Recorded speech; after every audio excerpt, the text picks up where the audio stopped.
K'Wan Williams, stay or go, last player. Gone as well. I just it's just the injuries. Another player. Richard Sherman, everyone's pretty much brought up at this point. He's from that New York, New Jersey area. Go to Robert Saleh. Robert Saleh might be most. It's to me, it's always been K'Wan Williams, Akilla Witherspoon, and I think they've even thrown. No, who was the defensive player? Well, those are the top two players I believe that Robert Saleh is going to target the most, because Witherspoon, solid man coverage guy that he knows he can get out the most out of, and K'Wan Williams, having him just be just a floater defender wherever he wants to on his blitzes, run support, cover a guy. He can kind of do it all, and he could probably get him for a decent price, and K'Wan can go home. Not saying he wouldn't come back to the 49ers, because like Jack said, they don't really have a backup option there. But I just think maybe this his injuries or the way he's been done it, and they already knew how to operate without him last year. I just think he's to the Jets just makes most sense to me.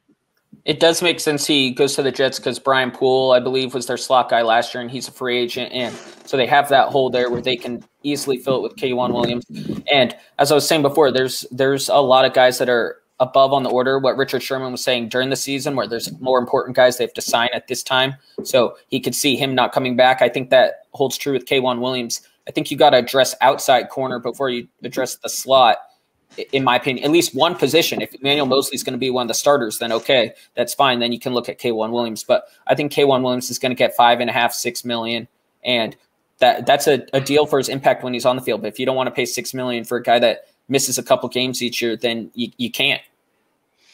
Williams is the guy the 49ers, this regime really liked. He was one of the first guys they brought in.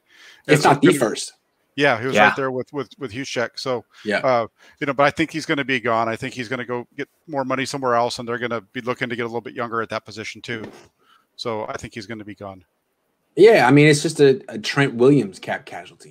If they're going to spend all that money on Trent Williams and Jimmy Garoppolo, they can't sign these mid-level free agents like K'Wan Williams. He's going to have to go. That's the way it is. And if you wonder, like, why do the Niners have 7 day 3 draft picks this year? Well, they're going to need a lot of depth on this team. They have a lot of free agents, a lot of guys leaving that they can't re-sign, and maybe that's a good thing because the Niners have become a pretty old team.